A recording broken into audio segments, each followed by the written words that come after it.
Hello, friends and other relations. Welcome to another episode of Surviving the Elements. I was thinking of what card I wanted to do today, and I figured I've done two creature cards, so it would be a good idea to do a permanent. In this case, a shield. And so I went for the dimensional shields. I know.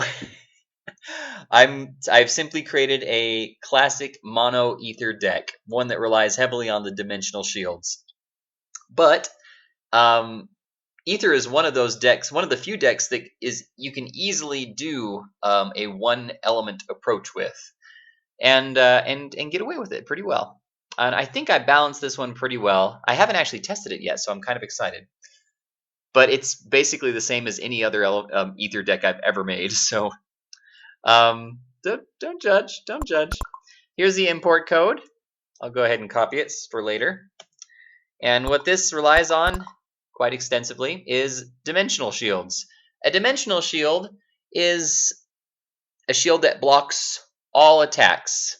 Well, all physical attacks. It doesn't block spell attacks. All physical attacks for 3 turns, and then it's over. And so you have to keep using them. But while you're using them, most creatures can't hit you. The only exception are Scions right here, which we'll talk about another time, but they deal spell damage instead of physical damage, and so shields don't really matter to them, except for a couple shields that are specifically designed to block spell damage. Any hoozle. We're going to go up against a level 3, because that's about as high as my confidence goes with this one. But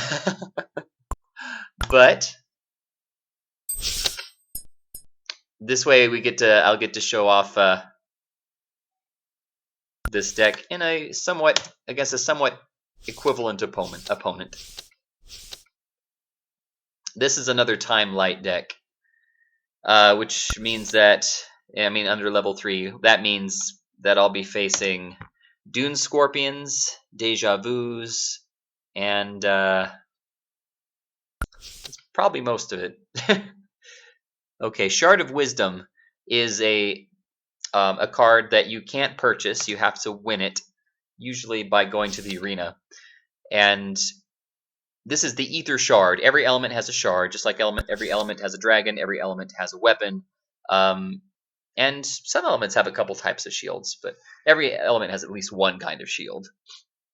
Okay, so I'm going to play the Immortal, because it would be kind of a waste to start using my dimensional shields already.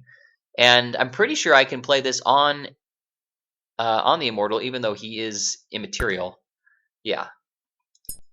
And that increases his attack power to 8, but he is still immaterial, so that's awesome. And now deals spell damage. If he wasn't immaterial, then it wouldn't have worked that way. It wouldn't have been spell damage. But in this case, it is spell damage. I'm pretty happy. I made a deck that I actually get to use my Shard of Wisdom in. Okay, I think I've talked about Neurotoxin. Neurotoxin is annoying and painful, and I don't like it. So I don't really need the dimensional shield yet. So I'm going to just relax a bit. And I'll kill that one too, because I want to. And I happen to have lightning for it, so good deal. I'll use my shields later. In fact, I'll use all that later. I know I'm supposed to be featuring the shields, but I haven't really needed them yet. This is a weakness of the mono ether deck, permanence. It doesn't have anything for dealing with permanence. But it doesn't really need to in this case, because this is a procrastination shield, which anytime that a creature attacks and it's a physical attack, it blocks that physical attack by... Oh no, it doesn't block the attack. It freezes that creature for a turn, which is very nice. But unnecessary. Okay, reverse time. That's annoying. I think this deck might actually beat me, just because of the neurotoxin that it got in my... Okay. Okay. If I keep doing that, I'm gonna lose. So I'm gonna...